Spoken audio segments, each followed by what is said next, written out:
Hi all, welcome back. This week we're going to make a mallet. Do I need one? Yeah, probably.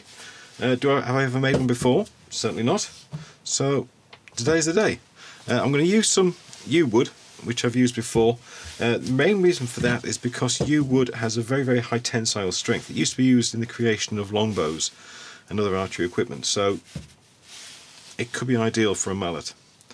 Now I'm not going to get a huge mallet out of this piece, but it'll be pretty, and obviously that's all that counts.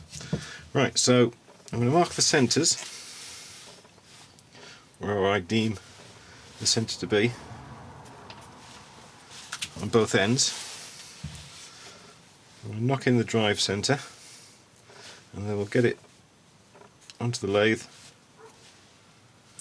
and first step is to make it round.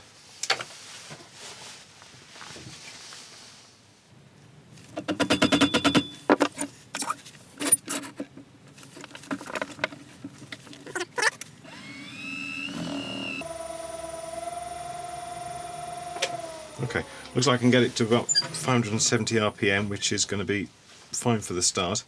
Now, last time I turned a piece of this, it was brutally hard. So, initial stages of getting this thing round are going to be a bit violent, but we'll get there. Now, this particular piece of wood has been sitting for 15 years after it was felled, so the moisture content is ridiculously low. It's about 5%, so I see a lot of carbide tools being used in my future. Okay, right, I'll go and get prepared, and I'll see you back in a second. Right, I've got the face shield on. Let's make this round.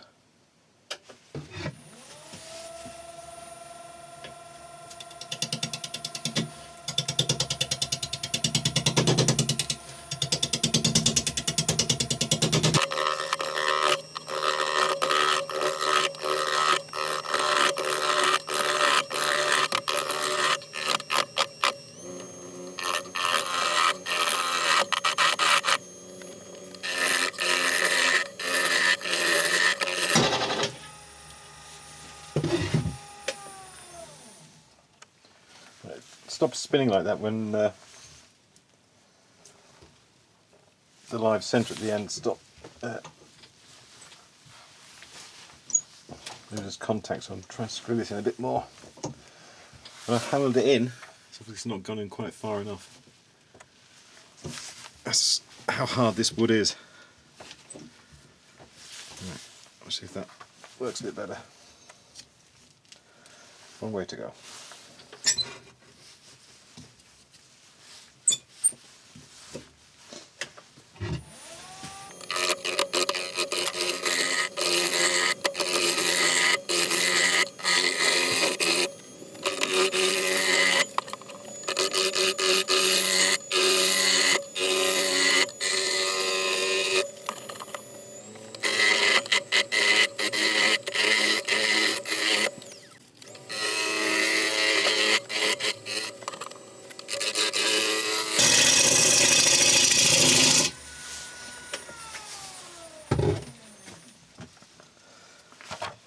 Okay, we're making progress. Good progress.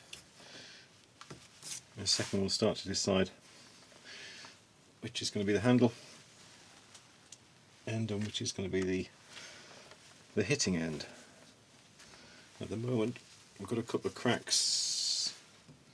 That one there, which goes to about almost to the edge of the heartwood. Nothing severe on this side, although I do have that coming out, so I think I've got more usable wood in terms of width this end and this end, so this end logically more suitable for the handle and this end for the hitting end. Right, so we'll work with that in mind. I think we'll just have a quick look at dimensions. If I want to grab it.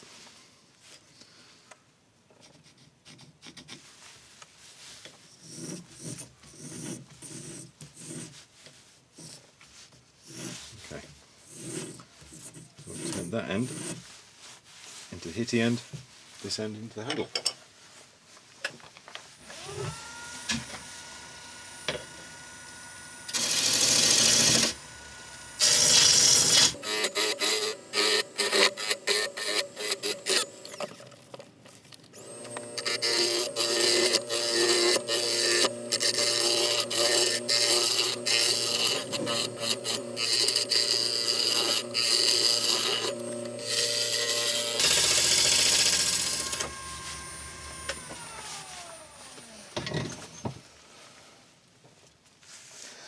See how those cracks are doing.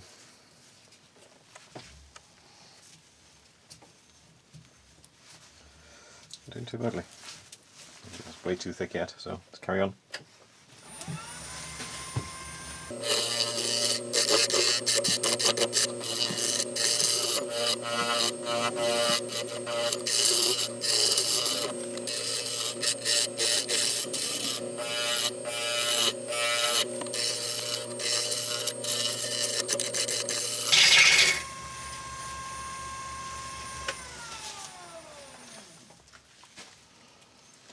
I haven't particularly stopped it for any reason at the moment. I'm just wanting to have a little look at the grain, because yew is just one of those woods that is just so pretty. It's also quite deadly as well.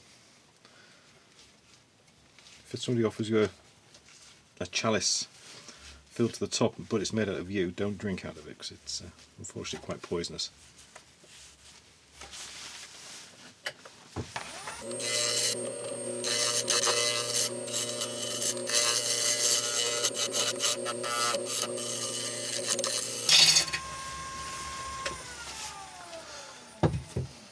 Okay, right, we're getting to the point where we start after thinking about design.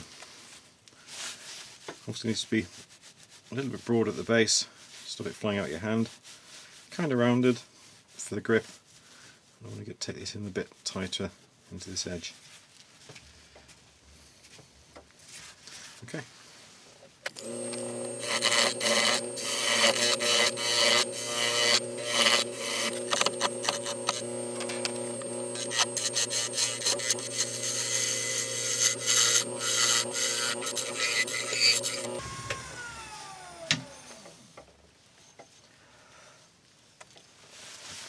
Carbide tools aren't just generally known for their kind of finesse, but if you use it rather than flat on, if you use it at an angle, it can be used like a shear scraper and leave really quite a fine finish on things. So don't let people tell you that you can't do it with a carbide, because you can.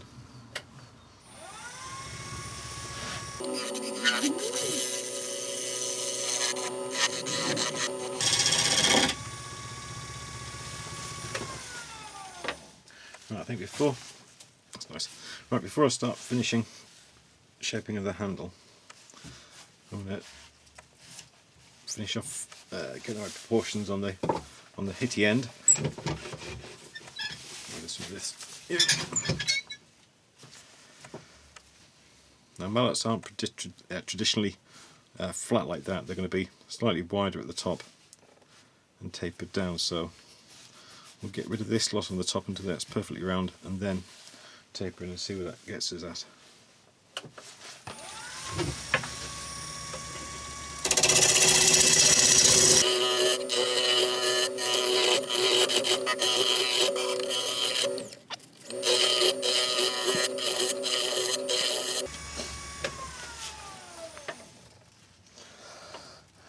Really close. Right, I'm going to start shaping this. Rather than having the tool rest square to the lathe, I'm going to bring it in a bit so it's narrow or closer that end than that end. And if I theoretically keep on working along that line with my gouge, I will create the same shape on the mallet head.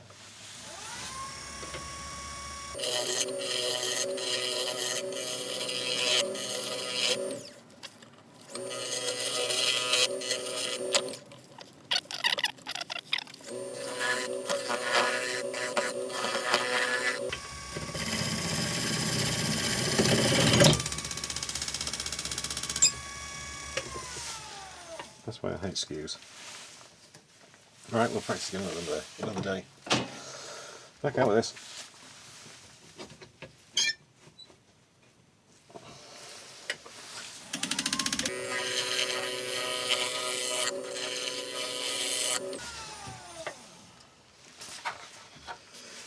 Still got a couple of marks from where that skew dug in. So a couple more passes and we'll get rid of those.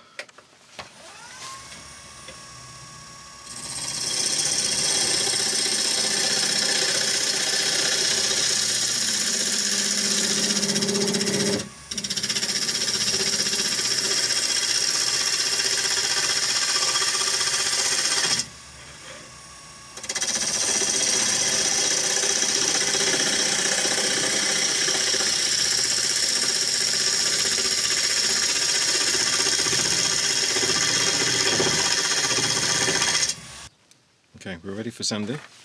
We've got that's ready to part off, that's ready to part off. So we're going to sand it up, but because, as we've just been informed, or as I've informed you, yew is poisonous, we're going to have full protection on. We're going to have the extraction going to make sure that no one's hurt in the making of this mallet.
Right, I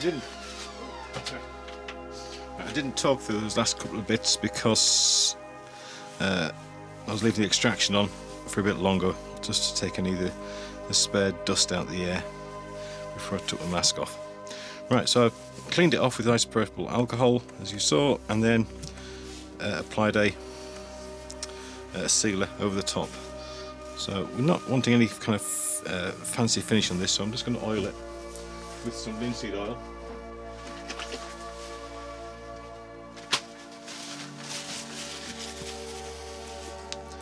And then we'll take it off the lathe and denub the ends, and then finish them bits.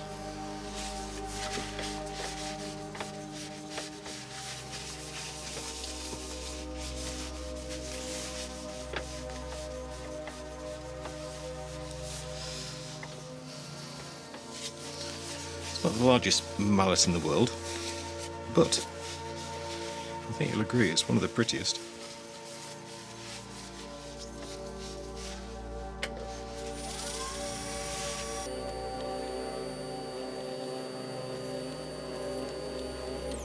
Pretty. Right, before I get carried away, right, I'm going to quickly part off a little bit further down on these, and then I'll take it and sand it. Okay.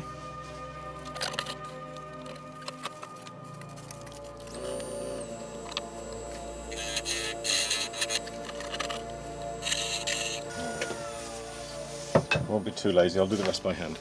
Right, I'll bring you back in a couple of seconds for the beauty shots. But apart from that, thank you very much indeed for watching.